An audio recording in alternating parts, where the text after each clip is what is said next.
All right, let's dive into something that drives pretty much every new EV owner crazy. We're talking about the charging curve. You know, why your car's charging speed suddenly just drops off a cliff. Let's figure this out. Okay, so picture this. You've plugged into a DC fast charger, right? And the miles are just flying onto your display. You're thinking, wow, this is incredible. But then, somewhere around that 80% mark, the speed just tanks. It feels like something's got to be broken, but I promise you it's not. Actually, that slowdown? It's one of the most important things protecting your car's most expensive part, the battery. Yeah, it's a super carefully designed process, all about balancing raw speed with long-term health and, safety. So let's totally unravel this mystery.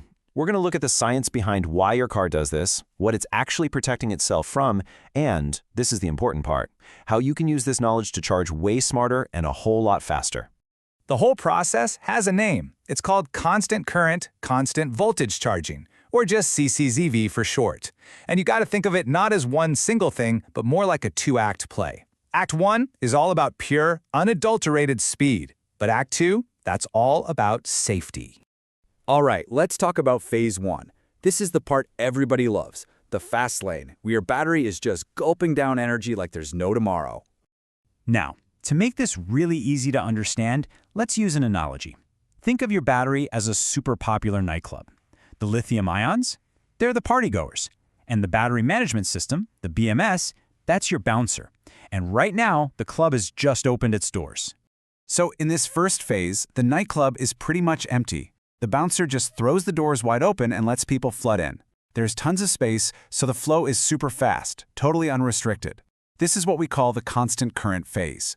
Basically, the battery's internal resistance is low, and the empty part of it, the anode, can just soak up those lithium ions as fast as the charger can throw them. But you know what happens when a club gets popular? As the battery fills up, that party gets crowded. And that is exactly when the bouncer has to change tactics.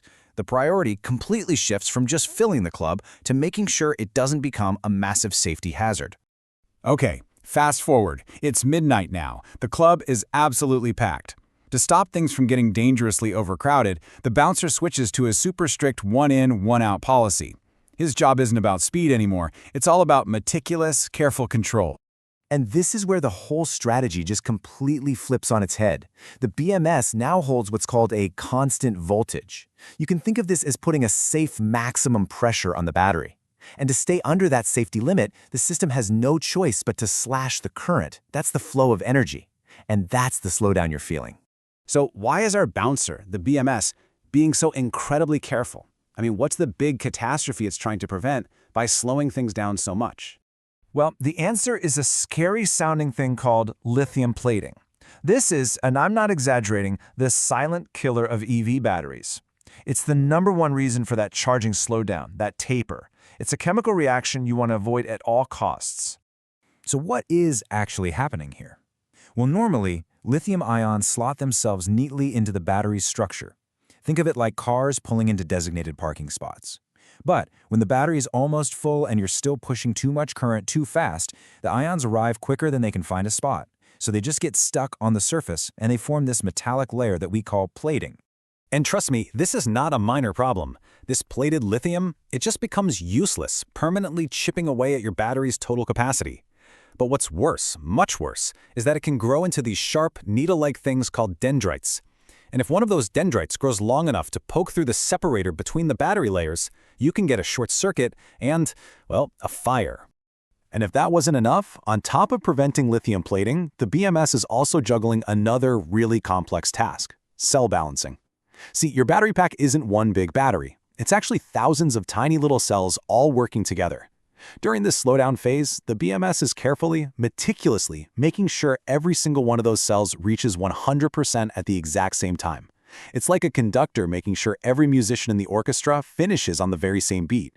And that delicate balancing act, it just takes time.